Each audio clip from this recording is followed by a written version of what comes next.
কোন স্বৰ্গ নৰক কহিও ভগৱন্ত, কাক বুলি গৃহ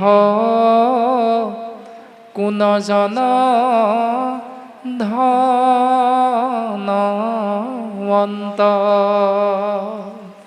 আমিতো প্ৰায়ে কৈ থাকোঁ সমাজত, বোলে বোপাই বেয়া কাম কৰিলে নৰকলৈ যাবি, বোপাই ভাল কাম কৰিলে স্বৰ্গলৈ যাবি। এতিয়া আমাক যদি সোধে স্বৰ্গ কাক বোলে, আমাক যদি সোধে নৰক কাক বোলে, এতিয়া আমাৰ উত্তৰ কি হ'ব? এই প্ৰশ্ন উদ্ধৱে সুধিছে, তাৰ উত্তৰ ভগৱন্ত পুৰুষে দিব।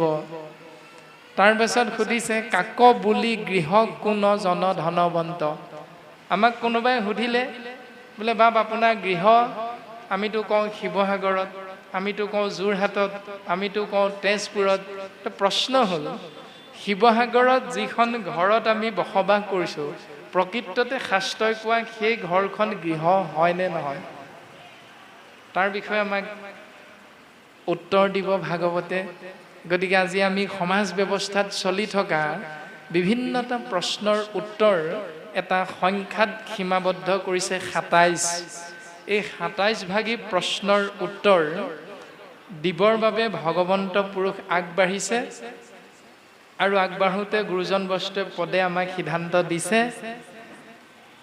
উদ্ধৱ মহন্তৰ মনৰ ভাৱনা প্ৰকাশত গুৰু আৰু শিষ্যৰ যি ভাৱাদৰ্শ, তাৰ এটি সুন্দৰ দৰ্শন ভাগৱতৰ পদত প্ৰকাশ কৰিছে।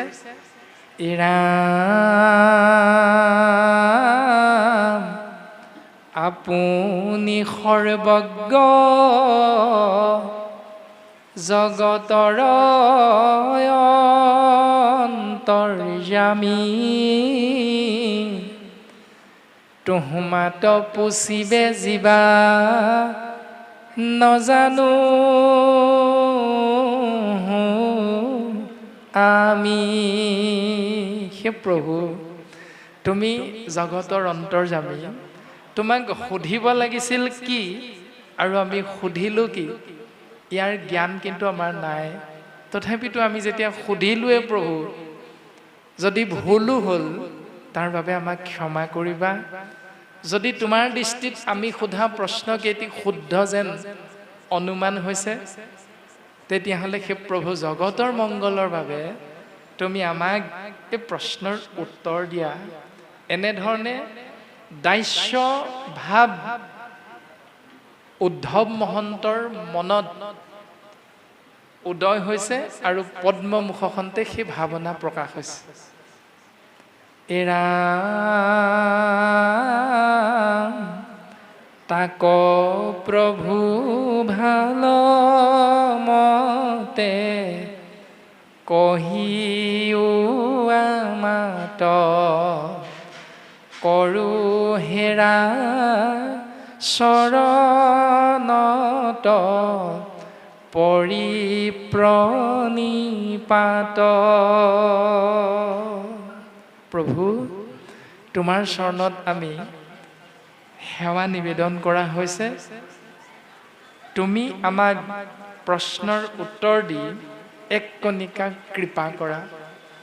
আৰু এই সেৱাত, ভক্তৰ সেৱাত ভগৱন্ত সন্তুষ্ট হ'ল আৰু সন্তুষ্ট হৈ ভগৱন্ত পুৰুষে উদ্ধৱক উত্তৰ দিছে, ৰাম উদ্ধৱক বোলন্ত কেশৱ কৃপাময়, পুছিলা পৰম ভাগৱত ধৰ্মশয়।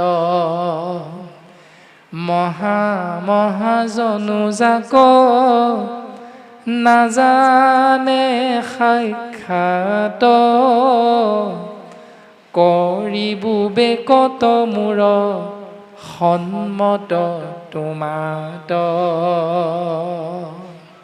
উদ্ধৱ, তুমি যি প্ৰশ্ন সুধিলা, এই ২৭ সংখ্যাটোৰ মাজেৰে সীমাবদ্ধ হোৱা প্ৰশ্নকেইটাক এটা নামেৰে নামাকৰণ কৰা হৈছে। সেই নামভাগী হ'ল ভাগৱত ধৰ্ম। ইয়াৰ এটাই নাম ভাগৱত ধৰ্ম।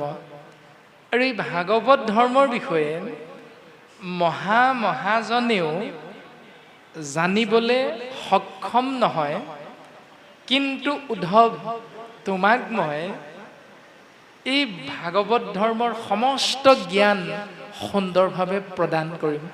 কিয় জানানে উদ্ধৱ? কাৰণ তোমাৰ লগত দুটা বিশেষ তত্ত্ব আছে। সেই তত্ত্ব দুটা কি? ও মাধৱে বুলন্ত। ঈশ্বৰ কৃষ্ণৰ অনন্ত কোটি নামৰ এক নাম হ'ল মাধৱ। মা মানে হ'ল লক্ষ্মী, ধৱ মানে হ'ল স্বামী। লক্ষ্মীৰ গৰাকী ঈশ্বৰ কৃষ্ণৰ অনন্ত কোটি নামৰ এক নাম হ'ল মাধৱ। আৰু সেই মাধৱ পুৰুষে উদ্ধৱৰ সমস্তখিনি প্ৰশ্নৰ উত্তৰ আগবঢ়াবলৈ গৈ ভগৱন্ত পুৰুষে উদ্ধৱক কৈছে যে তুমি যে মোক সুধিছা এই ২৭ ভাগী প্ৰশ্ন, তোমাক মই এনে উত্তৰটো দিম নেকি উদ্ধৱ? মোকতো বিভিন্নজনে অৰ্জুনেও প্ৰশ্ন সুধিছিল আৰু বিভিন্নজনে ভীষ্ময়ো প্ৰশ্ন সুধিছিল, কিন্তু সকলোকে প্ৰশ্নৰ উত্তৰ দিয়া আৰু তোমাক প্ৰশ্নৰ উত্তৰ দিয়াৰ মাজত উদ্ধৱ যথেষ্ট পাৰ্থক্য আছে। এতিয়া সেই পাৰ্থক্য তোমাৰ আগত আমি ব্যক্ত কৰিব বিচাৰিছোঁ উদ্ধৱ। তুমি মনত ৰাখিবা, তাৰ মূল দৰ্শন হ'ল তোমাৰ লগত দুটা বিশেষ তত্ত্ব আছে। সেই তত্ত্ব দুটা হ'ল ৰাম মাধৱে বুলন্ত সখী শুনিও সিদ্ধান্ত। তুমি মোৰ মহামিত্ৰ ভকত একান্ত। এই দুটা উদ্ধৱ, মোৰ দ্বাৰা সৃষ্টি ৩৩ কোটি দেৱ দেৱতা, কিন্তু তুমি সেই ক্ষুদ্ৰ দেৱ দেৱতাৰ লগত বন্ধুত্ব স্থাপন নকৰি তুমি কেৱল মোৰ লগত বন্ধুত্ব স্থাপন কৰিলা। এই পৰম তত্ত্বটো তোমাৰ লগত আছে উদ্ধৱ। দ্বিতীয়তে ৩৩ কোটি দেৱ দেৱতাৰ সেৱা কৰি তুমি তেওঁলোকৰ ভকত নহয়, তুমি কেৱল মোৰ ভকত হলা উদ্ধৱ। সেইকাৰণে তুমি মোৰ মহামিত্ৰ একান্ত ভকত। এই পৰম সত্য দুটা বস্তু তোমাৰ লগত থকাৰ বাবেহে তোমাক মই এই ২৭ ভাগী প্ৰশ্ন মহাভাগৱত ধৰ্মৰ শুদ্ধ সত্য ৰূপটো তোমাৰ আগত আমি প্ৰকাশ কৰিবলৈ আগবাঢ়িছোঁ। এতিয়া এইখিনি কথা আমি চিন্তা কৰিব লাগে যে আমি যদি একত শৰণ ল'লোঁ, তেতিয়াহ'লে ভাগৱতৰ প্ৰত্যেকটো কথা শ্ৰৱণ কীৰ্তন কৰা মাত্ৰকে আমাৰ অন্তৰাত্মাত উপলব্ধি হ'ব। যদি একত শৰণ লওঁতে আমাৰ ক'ৰবাত নহয় ক'ৰবাত কেনেবাকৈ খেলি মেলি আছে, তেতিয়াহ'লে আমি এই ভাগৱত কথা বুজি পোৱাত নিশ্চিত ৰূপত খেলি মেলি হ'ব। সেইকাৰণে আমি একান্ত ভকত আৰু ভগৱন্তৰ লগত বন্ধুত্ব স্থাপন কৰিবৰ বাবে শৰণ, ভজন, ভক্তি, সদাচাৰ, এই ৪ নাম গুৰুজন বৈষ্ণৱে আমাক দি থৈ গৈছে। ৰাম শৰণ ভজন ভক্তি আৰু সদাচাৰ, যাক জানি নৰ নাৰী তৰুক সংসাৰ। যাক জনা মাত্ৰকে জীৱ এই সংসাৰৰ পৰা তৰি যাব পাৰে। গতিকে উদ্ধৱ, মহাজনেও যি ভাগৱত ধৰ্মৰ বিষয়ে নাজানে, সেই ভাগৱত ধৰ্ম তোমাৰ আগত আমি বেকত কৰিম। তুমি শুনা উদ্ধৱ। প্ৰথম সিদ্ধান্ত দিছে, এ ৰাম নান দেৱ ধৰ্ম কৰিয়া পৰিহাৰ মুত মাত্ৰ এক চিত মতি ভৈল জাৰ। প্ৰথম উত্তৰ দিলে আন দেৱ ধৰ্মক কৰিয়া পৰিহাৰ। এতিয়া আমি চিন্তা কৰিব লাগে, আজি নামঘৰলৈ আহি ভাগৱত অনুষ্ঠানত বন্তি গছ জ্বলোৱাৰ পাছত একেগৰাকী আয়ে একেজন বাপে যেতিয়া মংগলৰ কথা চিন্তা কৰি একেগছি বন্তিকে আজিৰ পৰা ৩-৪ মাহমানৰ পাছত যদি ভাদ্ৰ মাহৰ একেবাৰে শেষৰ দিনটোত জয় বিশ্বকৰ্মা বুলি তাত বন্তি গছ জ্বলাই দিয়া যায়, তেতিয়াহ'লে আজি ভাগৱত শুনাৰ পৰা আমাৰ কিবা লাভ হ'ব নে নহয়? তাৰে প্ৰথম উত্তৰটো ভগৱন্ত পুৰুষে উদ্ধৱক দিছে যে আন দেৱ ধৰ্মক কৰিয়া পৰিহাৰ মানে প্ৰথম ৩৩ কোটি দেৱ দেৱতাক সেৱা কৰা চিন্তাটো মনৰ পৰা ত্যাগ কৰিব লাগিব। আৰু বিপৰীতে কায় বাক্য মন এক কৰি চিত্ত ভগৱন্তৰ নাম বস্তুত অৰ্পণ কৰিব লাগিব। আৰু লগে লগে যিজনে জানিলা মই পৰম বান্ধৱ তাৰে নাম সম আবে জানিবা উদ্ধৱ। তাৰ নামেই হ'ল সম। কাৰ নাম? যিজনে জানিলে যে ময়ে সমস্তৰে পৰম বান্ধৱ।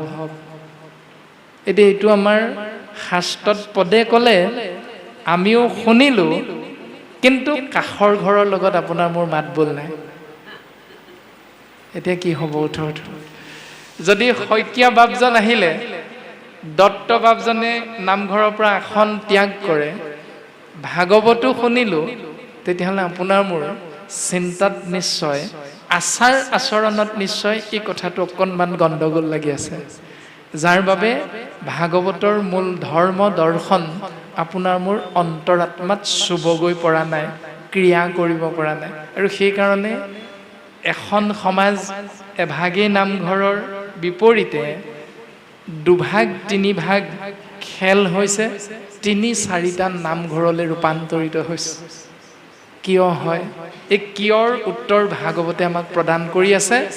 কিন্তু যিমান কব কৈ থাক, যিমান পঢ়ি থাক, আপুনি আমি নাই বুজা বুলি ক'লে হ'ল। এতিয়া সেইখিনিতে গোটেই গণ্ডগোলটো। ও মোৰ কথা শুনৈ কৰ্ণে মুখে বুলৈ ৰাম যিটো হস্ত দুই মোৰে মাত্ৰ কৰৈ কাম মোৰ ৰূপ চিন্তনত মনে কৰৈ শ্ৰম মূৰ ৰূপ চিন্তনত মনে কৰৈ শ্ৰম। তাৰে নাম জানা প্ৰাণসখী দম বুলি কোৱা হৈছে। সেই প্ৰাণসখী তাৰ নামেই হ'ল দম। এতিয়া হাত দুখন ভগৱন্তৰ অৰ্থে কৰ্ম কৰিবলৈ কৈছে। এতিয়া যি দুখন হাতেৰে আজি আমি নামগৃহত ভকত ভগৱন্ত ভাবি আমি ২ হাত জোৰ কৰি কৃতাঞ্জলি সেৱাৰে মূৰটো তললৈ কৰি আগবঢ়াই দিছিলোঁ, এই একেভাগী হাতেই এই BP তিনিআলিতে আজিৰ পৰা ২০ দিনমানৰ পাছত যেতিয়া এখন বাইক আৰু চাইকেলৰ মাজত ইয়াত বহি থকা 2জন বাপৰ লগত খুন্দা খুন্দি হ'ব, সেইদিনা আজি দিয়া এনেকুৱা হাতখন কিন্তু এনেকুৱা হৈ যাব। আজি যি দুখন হাত এনেকুৱা হৈছে ইজনে সিজনৰ প্ৰতি, সেইদিনা আজিৰ পৰা 20 দিনমানৰ পাছত যেতিয়া ইফালৰ পৰা বাপ এজন আহি আছে বাইক এখন লৈ, এইফালৰ পৰা এজন গৈছে চাইকেলখন লৈ, হঠাৎ দুইজনৰ মাজত খুন্দা খোৱা হ'ল আৰু তৎক্ষণাত মুখৰ বাক্য সলনি হৈ যাব, ঐ নেদেখনি, চকুৰে নেদেখনি, আৰু হাতখন তৎক্ষণাত এনেকুৱা হৈ যাব। এতিয়া উদ্ধৱে সোধা প্ৰশ্নৰ উত্তৰত ভগৱন্তই ক'লে, আমি সেই দিনটোত বুজি পাম এইটো হ'ল দম আপোনাৰ মোৰ, কিন্তু শাস্ত্ৰত ভগৱন্ত উদ্ধৱক কৈছে, উদ্ধৱ সেইটো নাম দম নহয়। দম হ'ল এইটো যে মূৰৰ কথা শুনৈ কৰ্ণে মুখে বোলৈ ৰাম, কাণ দুখন মোৰ কথা শুনিবৰ কাৰণে যিজনে ব্যৱহাৰ কৰে, যিজনে মুখখন ব্যৱহাৰ কৰে কেৱল মোৰ নাম আশ্ৰয় কৰিবৰ বাবে, আৰু লগে লগে দুই ভাগী হাতেৰে কেৱল মোৰ অৰ্থে কৰ্ম কৰিবৰ বাবে আগবঢ়াই দিয়ে। আৰু এই তিনিওটা ব্যৱস্থা যেতিয়া একগোট হয় তাৰ নাম হ'ল উদ্ধৱ দম। জানা প্ৰাণ সখী আবে তাক বুলি দম।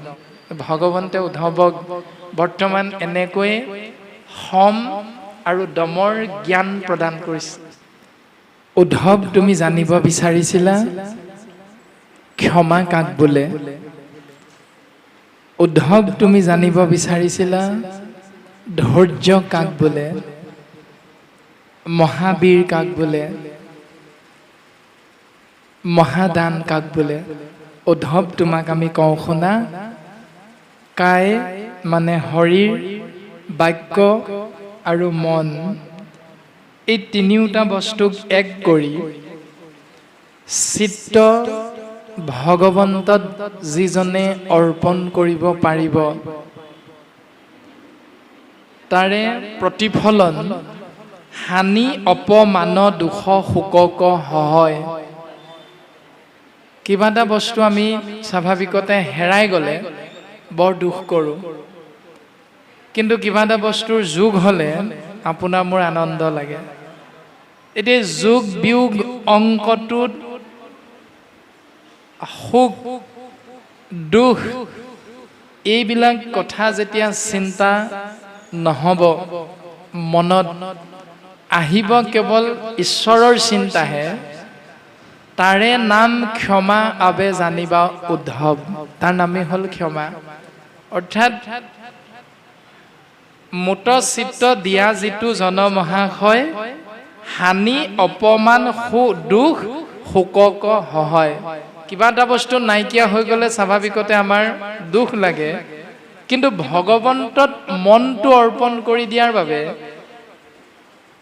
প্ৰত্যেকজন শৰীৰধাৰী মনুষ্যৰে এটাই চিন্তা আহে যে যেহি কৰে ঈশ্বৰে সেহিহে সত্য শুই, আৰু ঈশ্বৰে যি কৰে ভালৰ বাবেই কৰে। এই উপলব্ধিটো যেতিয়া অন্তৰাত্মান হৈ যাব তাৰে নাম হ'ল ক্ষমা। অৰ্থাৎ তেতিয়াই আমি কিবা এটা হানি হ'ল, কিবা এটা অপমান পালোঁ, কিবা এটা দুখ হৈছে, সুখ হৈছে, এই চিন্তাবিলাক মনৰ পৰা তৎমুহূৰ্ততে নাইকিয়া হৈ যায়। আৰু নাইকিয়া হৈ যোৱা এই ব্যৱস্থাটোৰ নামেই হ'ল ক্ষমা। উদ্ধৱ, তুমি মনত ৰাখিবা। আৰু যেতিয়া ক্ষমা গুণেৰে বিভূষিত হ'ব এজন ব্যক্তি, শৰীৰধাৰী জীৱতত্ত্ব ক্ষমাৱন্ত বুলি কোৱা হৈছে।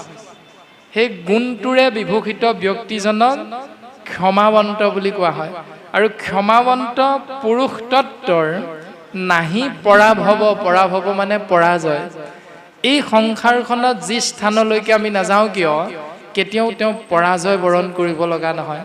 অৰ্থাৎ বিদ্যালয়ৰ পাঠ্যপুথিত আমি যে সৰুতেই পাইছিলোঁ যে নিজ ভালেই জগত ভাল। তোমাৰ যদি স্বভাৱ চৰিত্ৰ শাস্ত্ৰৰ লগত মিলাই ল'ব পাৰা, তুমি যদি নিজে ভাল হ'ব পাৰা, তেতিয়াহ'লে পৃথিৱীৰ যি স্থানলৈকে নোযোৱা তুমি তাতেই পাব লগা সমস্তখিনি তুমি লাভ কৰিব পাৰিবা। যেনেকৈ দুৰ্যোধন আৰু ধৰ্মৰাজ যুধিষ্ঠিৰৰ মাজত এটি ধৰ্মৰ পৰীক্ষা হৈছিল। দুৰ্যোধনক কোৱা হ'ল যে তুমি পৃথিৱী পৰিভ্ৰমণ কৰি আহা আৰু এজন ভাল মানুহ লগত লৈ উভতি আহিবা। অন্য হাতেদি যুধিষ্ঠিৰক কোৱা হ'ল যে তুমিও যোৱা, কিন্তু ঘূৰি আহোঁতে এজন বেয়া মানুহ লগত লৈ আহিবা। আৰু দুইজনে আহি উত্তৰ দিছে।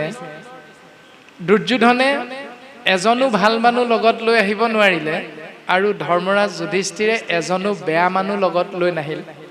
সুধিলে যে কিয়? কাৰণ যুধিষ্ঠিৰ আছিল নিজে ভাল, সেইকাৰণে যি স্থানলৈকে গৈছে, যাকে লগ পাইছে, সমস্ত জনাকে তেওঁ ভালেই দেখিছে। গতিকে তেওঁক আনিবলৈ কোৱা হৈছে এজন বেয়া মানুহ। নিজে ভাল কাৰণে তেওঁ এজনো বেয়া লগ নাপালে। আৰু দ্বিতীয়তে দুৰ্যোধন যিহেতু নিজে বেয়া, তেওঁক আনিবলৈ কোৱা হৈছিল লগত এজন ভাল মানুহ, কিন্তু তেওঁ কোনো জনকে ভাল দেখা নেপালে। গতিকে পাঠ্যপুথিৰ মাধ্যমেৰে আমাক সৰুতেই সেই জ্ঞান উপলব্ধি কৰোৱাবলৈ চেষ্টা কৰিছে যে আপোন ভালেই জগত ভাল বা নিজ ভালেই জগত ভাল। সেইটোকে কোৱা হৈছে শাস্ত্ৰত ক্ষমাৱন্ত পুৰুষৰ নাহি পৰা ভৱ। কিন্তু আমাৰ সমাজত দেখা যায় কি, যে প্ৰাথমিক এখনত সোমাই থকাৰ পাছত সেই প্ৰাথমিকখনৰ কোনোবা এজন বাপৰ লগত যদি অকণমান কথাৰ কটাকটি হয়, তেতিয়া লাহেকৈ আমি বেলেগ এখন প্ৰাথমিকত নিজৰ নামটো অন্তৰ্ভুক্তি কৰোঁ। নীতি নিয়ম একেখিনি, একেখন প্ৰাথমিকত থকা আৰু বেলেগ এখন প্ৰাথমিকলৈ আমি গুচি যোৱা, তাৰ মাজতনো পাৰ্থক্যটো কি থাকিল? শাস্ত্ৰইতো সেই কথাখিনিকে আমাক কৈছে, ক্ষমাৱন্ত পুৰুষৰ নাহি পৰা ভৱ। গতিকে আমাৰ চিন্তাধাৰা শাস্ত্ৰৰ লগত কিমান মিল হৈ আছে, সমাজত পালন কৰা প্ৰাথমিক আঞ্চলিকৰ নীতি নিয়মবিলাক কিমান শুদ্ধ ৰূপত আছে, আমি অকণমান সূক্ষ্ম দৃষ্টি দিবৰ কিন্তু সময় আহি পৰিল। সিদ্ধান্ত দিছে, অমুক মনে ধৰি যেবে তেজৈলো ভ কাম জানিবা উদ্ধৱ বন্ধু ধৈৰ্যতাৰ নাম। যিজনে মোৰ চৰণত নিজকে অৰ্পণ কৰিলে, তেওঁ ত্যাগ কৰিব পাৰে লোভ আৰু কামনা। উদ্ধৱ তাৰ নামেই হ'ল ধৈৰ্য। কিন্তু আমাৰ অনুষ্ঠানত কি হয়, এগৰাকী কন্যাৰ বিবাহৰ সময়খিনিত প্ৰাথমিকৰ পৰা ওলাই দিয়া হয়। কিয়? কাৰণ পিতৃয়ে 1.5 লাখ মান টকা পোৱা চাকৰি এটা কৰে, দৰমহা পোৱা। গতিকে সমাজখন অকণমান বেলেগ ধৰণৰ, নিজৰ ষ্টেটাছৰ কথা এটা আছে। সেইকাৰণে মাছ মাংসৰে সিদ্ধমুঠি যদি খুৱাব পৰা নাযায়, তেতিয়াহ'লে অকণমান হয়তো সন্মানত আঘাত এটা লাগি যাব পাৰে। আৰু সেইকাৰণে প্ৰাথমিকৰ সম্পাদকৰ লগত কথা পাতে, বোলে বাপ কি হ'ব এতিয়া, ল'ৰাই নেৰে, ছোৱালীয়ে নেৰে, মাছ মাংস খুৱাব লাগিব বিয়াত। বোলে বাপ উপায় এটা সংবিধানে দিছে, কি বোলে আপুনি 6 মাহৰ কাৰণে সদস্য পদটো বাতিল কৰিব লাগিব, সংগী পদটো বাতিল কৰিব লাগিব। এতিয়া ভাগৱতে কি বুলি ক'লে, যে মোক মনে ধৰি যেবে তেজৈ লোভ কাম, যিজনে মোক চিন্তা কৰিলে পুৱা গধূলি গুৰুগৃহত, সেইজনৰ মনৰ পৰা লোভ আৰু কামনা আঁতৰি যাব লাগিছিল। কিন্তু আমাৰ সমাজত আঁতৰি যোৱাটো দেখা নাই। আমি যিবিলাক চকুৰে এই 5 বছৰত দেখা হৈছে, তাৰে কিছু কিছু কথা আমি ভাগৱতৰ পদৰ লগত মিল থকা যেন অনুভৱ হোৱাৰ বাবেহে কথাখিনি টানি অনা হৈছে। কিন্তু আপোনালোকে ব্যক্তিগতভাৱে আকৌ গাত পাতি নল'ব, কথাটো আমি সহজভাৱে বুজিবৰ বাবেহে বিষয়বস্তুটো টানি অনা হৈছে। আৰু তাৰ নামেই হ'ল ধৈৰ্য। উদ্ধৱ, তুমি মনত ৰাখিবা, স্বভাৱক এৰি মুত চিত্ত কৈল থিৰ, মায়াক জিনিলে জানা সেহি মহাবীৰ। যিজনৰ স্বভাৱ তেনেকুৱা, সেই স্বভাৱটো এৰি যিজনে চিত্তক স্থিৰ কৰিব পাৰিলে, তেতিয়া তেওঁ মায়াৰ পৰা পৰিত্ৰাণ পাব পাৰে। অৰ্থাৎ লৰাই ক'লে নহ'ব, দৰকাৰ হ'লে বিদুৰে যেনেকৈ দুৰ্যোধনে কৰা ককৰ্থনাত নিজৰ ৰাজ্য ত্যাগ কৰি বনবাসী হ'ল, অন্যহাতেদি ভীষ্ম আৰু দ্ৰোণাচাৰ্যই কিন্তু কৌৰৱৰ চাউল খাই পাণ্ডৱৰ গুণ গাই থাকিল। এতিয়া আমাক কোনটো শুদ্ধ বুলি শাস্ত্ৰই সিদ্ধান্ত দিছে? বিদুৰে মহামন্ত্ৰী হৈও কোনোদিন ৰাজভঁৰালৰ ধন টকা পইচা নিজৰ নামত অপচয় নকৰিলে। তেওঁ নিজৰ উপাৰ্জনেৰেহে তেওঁ গৃহখন পৰিচালনা কৰিলে। যে স্বভাৱক এৰি মুত চিত্ত কৈল থিৰ, মায়াক জিনিলে জানা সেহি মহাবীৰ। তেওঁহে মহাবীৰ, যিজনে মায়াক ত্যাগ কৰিব পাৰে। হয়তো এইখিনিতে এইটো কথাও আহি পৰিব পাৰে, বোলে বাপ আপুনি অনুষ্ঠানলৈ যায়, আপুনিওতো অনুষ্ঠান কৰোঁতে ধন টকা পইচা বিচাৰে, এইটো কথা আহিব পাৰে। আৰু এই কথাটো আজিৰ পৰা 2022 চনতেই আপোনাসৱৰ ইয়াতেই তেজপুৰতে আমি এভাগ অনুষ্ঠান কৰিবলৈ আহিছিলোঁ। আৰু সেই অনুষ্ঠান ভাগত আমি মাত্ৰ তেজপুৰ বুলিহে কোৱা হৈছে। অনুষ্ঠান ভাগ কৰিবলৈ আহোঁতে সেই অনুষ্ঠান ভাগিত যেতিয়া আমাক সুধিছিল বোলে বাপ আপুনি আমাৰ ইয়াত অনুষ্ঠান কৰিলে কিমান টকা দিব লাগিব, তেতিয়া আমি কোৱা হৈছিল এটা কথা যে শাস্ত্ৰই আমাক এইটো কথা এবাৰো কোৱা নাই।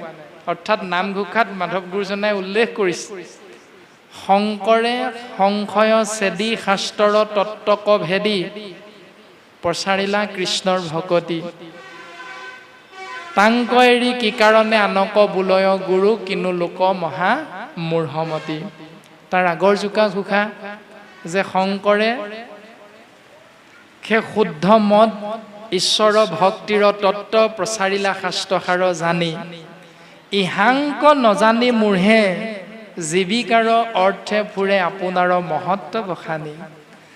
গুৰুজনাইতো আমাক তেনেকৈহে কৈছে যে শংকৰ গুৰুজনাই শাস্ত্ৰৰ তত্ত্ব ভেদ কৰি আমি সমস্ত জীৱৰ মংগলৰ অৰ্থে কৃষ্ণ নাম বস্তু কৃষ্ণ সংস্কৃতি প্ৰচাৰ কৰিলে, প্ৰসাৰ কৰিছে।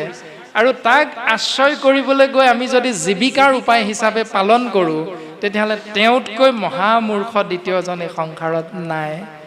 গতিকে আমাক কিন্তু শাস্ত্ৰই তেনেকৈহে কৈছে, ৰামে মোতে চিত্ত দিয়া যিটো তেজিয়া হৈ মায়া, নিচিন্তে প্ৰাণীৰ দ্ৰোহ কৰৈ ভূত দায়া। মোত চিত্ত অৰ্পণ কৰি যিজনে মায়াৰ পৰা পৰিত্ৰাণ পাব, মায়া মানে হ'ল মত আকাৰে মা অন্ত্যেষ্ট য় তাত আকাৰ মায়া, সাকাৰাত্মক যোগ নাকাৰাত্মক, এই দুইটা চিন্তাৰ সমষ্টিটোৰ নাম হ'ল মায়া। আৰু এই কথাটোকে দ্বিতীয় স্কন্ধত দেৱঋষি নাৰদে যেতিয়া প্ৰজাপতি ব্ৰহ্মাদেৱক সুধিছিল যে মায়াৰ বিষয়ে জ্ঞান লাভৰ বাবে, আৰু ব্ৰহ্মাদেৱেও সেই একেখিনি কথা ঈশ্বৰ পুৰুষক সুধিছিল পদ্মকল্পত। আৰু তেতিয়া ভগৱন্ত পুৰুষে ব্ৰহ্মাক কৈছিল যে অবস্তুক দেখাৱয় বস্তুক আৱৰি, এহিটো মুহুৰ মায়া জানা নিষ্ট কৰি। যে হে প্ৰজাপতি, এইটোৱে হ'ল মোৰ মায়াটো, অবস্তুক দেখাৱয়, অবস্তুবিলাকক দেখুৱাই থকা হৈছে, বস্তুবিলাকক ঢাকি ৰখা হৈছে, আৰু এইটোৱে হ'ল মোৰ মায়া। সমস্ত জগত যিটো দেখৈ হৰিময়, তাৰে নাম সত্য সখী জানিবা নিশ্চয়। সত্য তুমি জানিব বিচাৰিছিলা কাক বোলে? সমস্ত জগত বৰ্গীয় জ মানে জন্ম, গ মানে গতি, দন্তীয় ত মানে তৎক্ষণাৎ। অৰ্থাৎ ছেদজ অন্দজ উদ্ভিদজ জৰায়ুজ, সহজ অৰ্থত উৰণ বুৰণ গজন ভ্ৰমণ, চাৰিটি ভাগত বিভক্ত হৈ থকা জীৱতত্ব এটা নামেৰে নামাকৰণ কৰিলে গুৰুজনাই সেয়া হ'ল জগত। কিয়? কাৰণ এজোপা গছৰ যেনেকৈ জন্ম হৈছে, ঠিক তেনেকৈ তাৰ মৃত্যু আছে। এজনী মাছৰ যেনেকৈ জন্ম হৈছে তাৰ মৃত্যু আছে, চৰাইৰ যেনেকৈ জন্ম হৈছে তাৰ মৃত্যু আছে।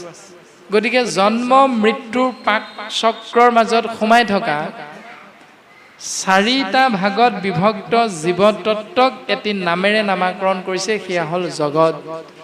আৰু সেই জগত আত্মা ৰাম ৰূপত যিজনে মনেৰে চিন্তা কৰিব পাৰিলে, তাৰ নামেই হ'ল সত্য সখী মানত ৰাখিবা, তাৰে নাম সত্য সখী জানিবা নিশ্চয়।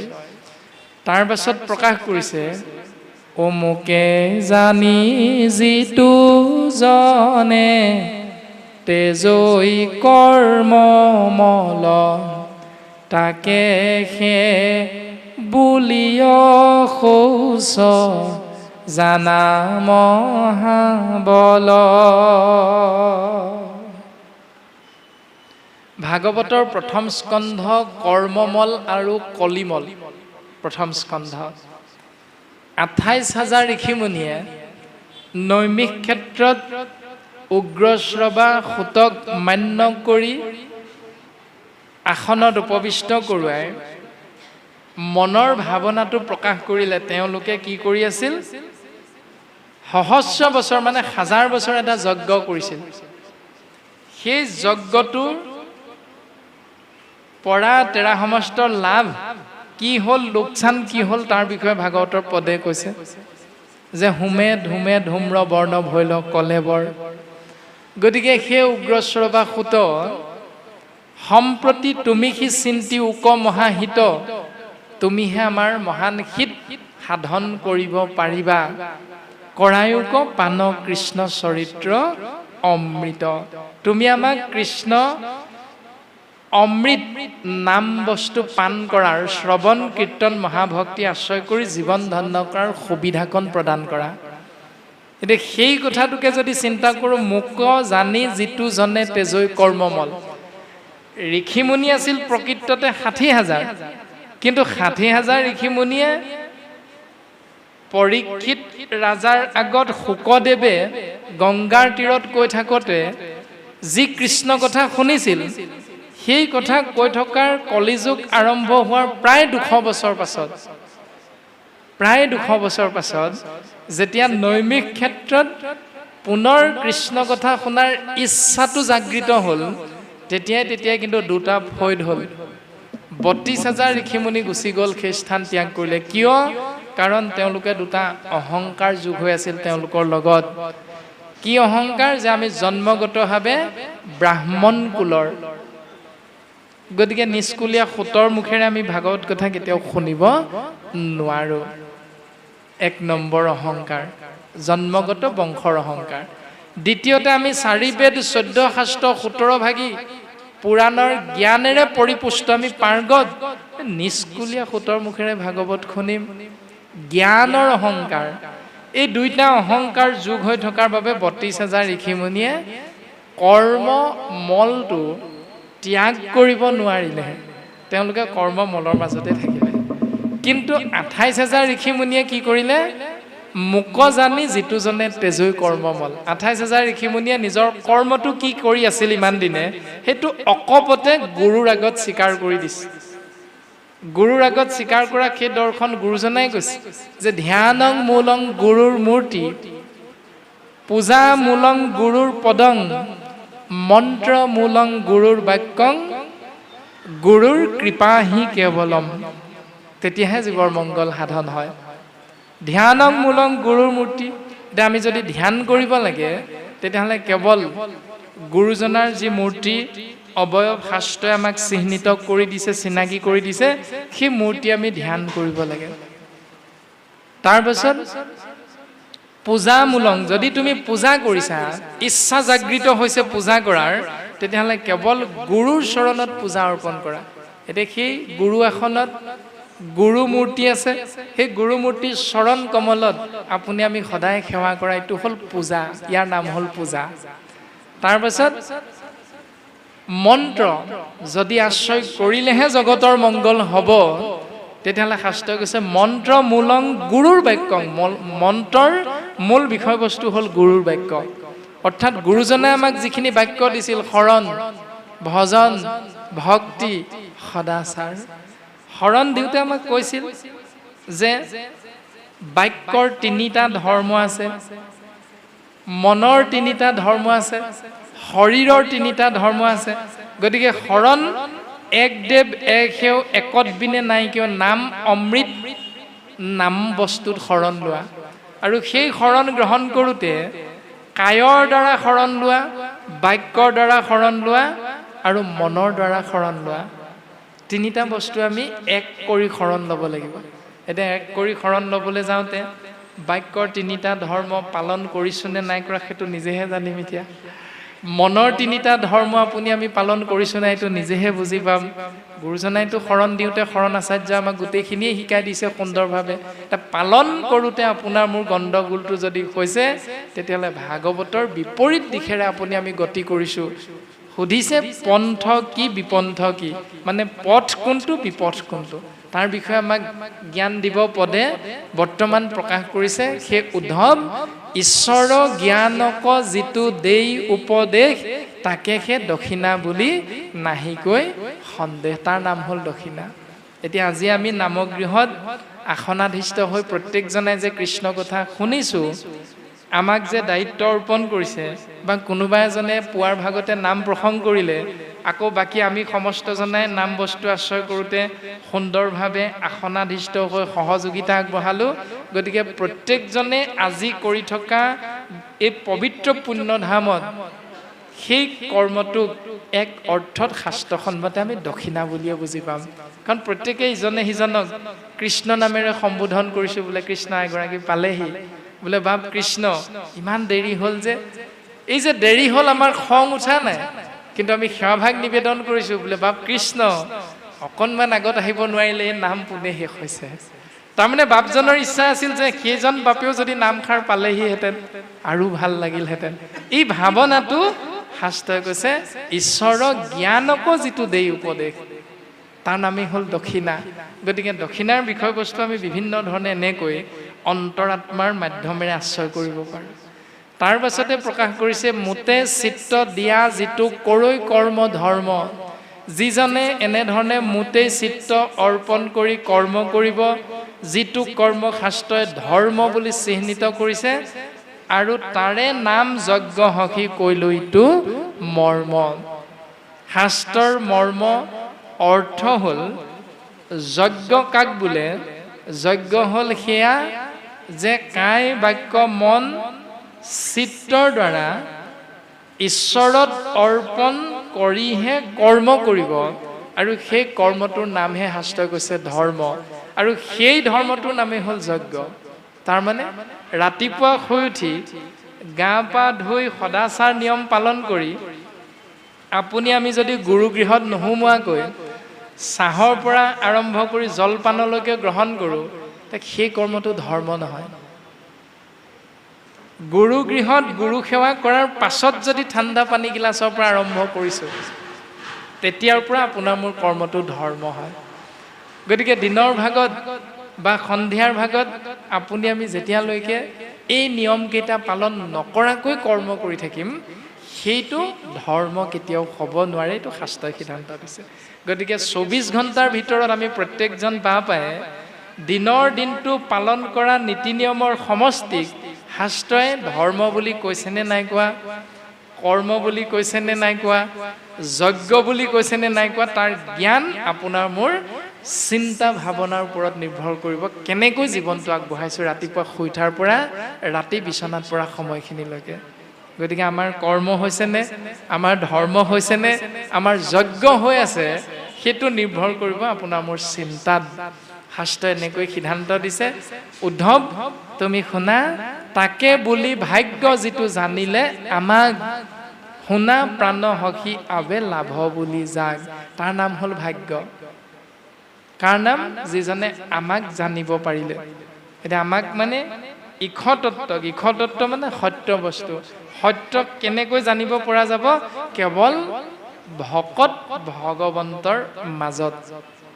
আৰু ভকত ভগৱন্তৰ মাজত জানিবৰ বাবে গুৰুজনে আমাক উপদেশ দিছে, শুনা সভা সদস্যই নেৰিবা শাস্ত্ৰৰ নয়, হৰি গুণ ভাগৱত সাৰ, সাধু সংগ অনুসৰা, শ্ৰৱণ কীৰ্তন কৰা, পৰিহৰা পাখণ্ড আচাৰ। এতিয়া পাখণ্ড আচাৰ ত্যাগ কৰিব লাগিব, তেতিয়াহে আমি ঈশ্বৰক জানিব পাৰিম। আৰু ঈশ্বৰক জনা সেই ব্যৱস্থাটোৰ নাম ভাগ্য বুলি কৈছে। এতিয়া বাপজন নামঘৰীয়া, বাপজন নামাচাৰ্য, নামঘৰত দবা কোব মাৰিছোঁ, আৰু আমি সন্তানটো চাৰিআলিৰ চুকত থকা সেই দোকানখনত পনীয়া গিলাচটোৱে গলাধকৰণ কৰিবলৈ দৌৰ মাৰিছোঁ। এতিয়া ভাগ্য কোনখন হ'ল আমাৰ? চিন্তা কৰিব লাগে কেনে ধৰণে জীৱন আগবঢ়াম। তাৰ পাছতে প্ৰকাশ কৰিছে, উদ্ধৱ তুমি শুনা, হেৰা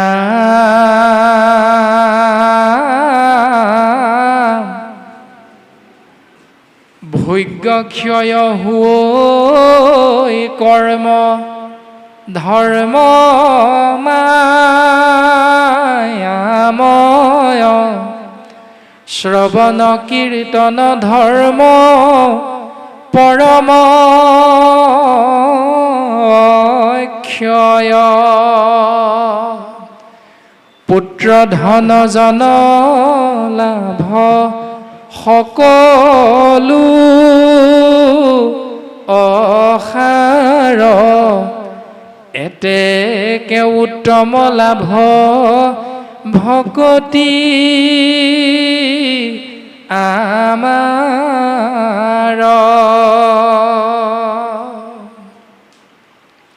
ভোগ্য ক্ষয় হৈ কৰ্ম ধৰ্ম মায়াময়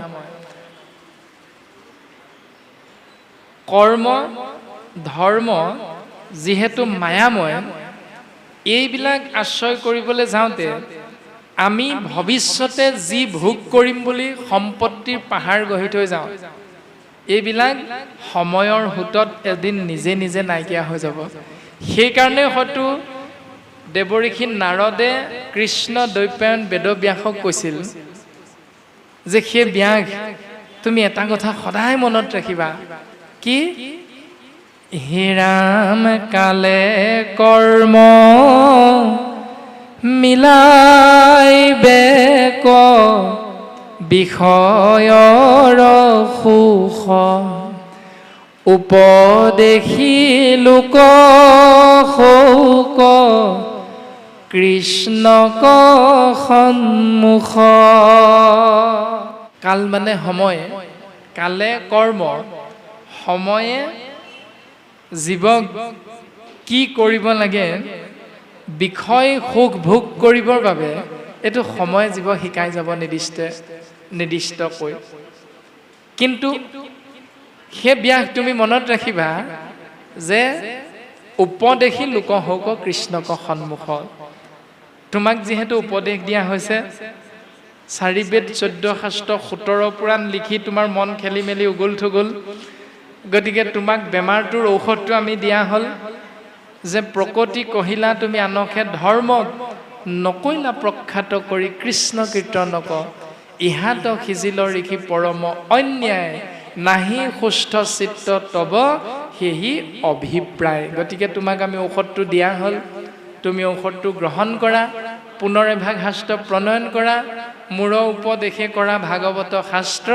প্ৰচাৰক গোবিন্দৰ গুণ নাম মাত্ৰ যদি এইটোৱে শুদ্ধ তেতিয়াহ'লে ভাগৱত শুনি ভাগৱত পঢ়ি আপুনি আমি বেলেগ কৰ্মখিনি কৰিবলৈ মনলৈ ভাৱনাটো আহিল ক'ৰ পৰা এতিয়া সেইটোকে চিন্তা কৰিব লাগে যে উপদেশী লোক হওক কৃষ্ণক সন্মুখ এতিয়া বাপজনক ভাগৱত পঢ়িবলৈ দায়িত্ব দিছে তেওঁ পঢ়িছে কৃষ্ণ কথা আমাক কোৱাৰ দায়িত্ব অৰ্পণ কৰিছে গতিকে আমি ক'ব লাগিব কৃষ্ণ কথা নামাচাৰ্য বাপজনাক দায়িত্ব দিছে নামৰ হাত ধৰিবলৈ তেওঁ ক'ব লাগিব কৃষ্ণ কথা উপদেশী লোক হওক কৃষ্ণক সন্মুখ যদি আমি উপদেশ দিয়াৰ দায়িত্বটো পাওঁ তেতিয়াহ'লে আমি কেৱল কৃষ্ণকেন্দ্ৰিক ভাৱনাৰে কথাখিনি আগবঢ়াবলৈ চেষ্টা কৰিব লাগিব কিয়নো এয়াই হ'ল কেৱল পৰম ধৰ্ম যাক কোৱা হৈছে অক্ষয় অৰ্থাৎ কোনোদিন ইয়াৰ ক্ষয় নহয় কিন্তু বাকী যিবিলাক আমি বুজি পাওঁ মোৰ ল'ৰা মোৰ ছোৱালী মোৰ ধন মোৰ সম্পত্তি মোৰ মাটি মোৰ বাৰী মোৰ গাড়ী পুত্ৰ ধন জন লাভ সকলো অসাৰ এই সকলোবিলাক অসাৰ বুলি কৈছে ই সাৰ নহয় এতেকে উত্তম লাভ ভকতি আমাৰ এতেকে এটি জীৱৰ উত্তম লাভ হ'ল কেৱল ভক্তি আৰু ভক্তি মানে ভজ ধাতু যোগ ইক্তিন প্ৰত্যয় সমান ভক্তি ভজ ধাতুৰ অৰ্থ হ'ল ভাবি থকা ইক্তিন প্ৰত্যয়ৰ অৰ্থ হ'ল আনন্দ যাৰ কথা ভাবিলে জীৱই সমস্ত আনন্দ লাভ কৰিব পাৰে তাৰ নামেই হ'ল ভক্তি এটা ল'ৰা এটি জন্ম হ'ল কেঁচুৱা এটি সেই কেঁচুৱাটো জন্ম হওঁতে আনন্দ কাৰণ পুত্ৰ হ'লে জীৱ তৰিব পাৰে হেনো পিতৃ মাতৃ তৰিব পাৰে পুত্ৰ লাগে কেলে পুং নাম নৰকৰ পৰা পিতৃ মাতৃ উদ্ধাৰৰ বাবে পুত্ৰ জন্ম হ'ব লাগে সেইকাৰণে আনন্দ হ'ল ইপিনে চিন্তা কৰিছে তাৰ ছোৱালী দুজনী গতিকে তাতকে আমাৰ লাভ হৈছে এনেকুৱা কিছুমান চিন্তা আমাৰ মনলৈ স্বাভাৱিকতে আহে সংসাৰী জীৱ আহিবই এইবিলাক চিন্তা কিন্তু শাস্ত্ৰই কৈছে সেইবিলাক আনন্দ খন্তেকীয়া ফুটা নুফুটা মাতটো মাতিছে, শুনিবলৈ ইমান ভাল লাগিছে সন্তানটোৰ। কিন্তু যিদিনা এগৰাকী বোৱাৰী আনি সোমোৱাই দিব, সেই বোৱাৰীয়ে যেতিয়া আপোনাক মোৰ শহুৰ দেউতা শাহুৱাই বুলি মান্যতা প্ৰদান নকৰিব, তেতিয়া সেই 6 বছৰমান 20 বছৰমান আগত যিটো আনন্দ পাইছিলোঁ, সেই আনন্দটো আপোনাৰ মোৰ শেষ হৈ থাকিলে। কিন্তু শাস্ত্ৰত কৈছে, ভাগৱতৰ 1ম স্কন্ধৰ পদত ক'লে, প্ৰভু ভগৱন্ত ভকতৰ নব নিধি, হৰিক স্মৰণে আৰম্ভৰ হৌক সিদ্ধি। প্ৰভু ভগৱন্ত ভকতৰ নভাগী ঐশ্বৰ্যৰ গৰাকী। আৰু সেই লাভৰ বাবে আমি ভগৱন্তৰ নামক আশ্ৰয় কৰিহে জীৱনটো আগবঢ়াই নিব লাগিব। এয়াই হ'ল বৰ্তমান পদে কোৱা উত্তম লাভ ভকতি। সেই উদ্ধৱ তুমি মনত ৰাখিবা।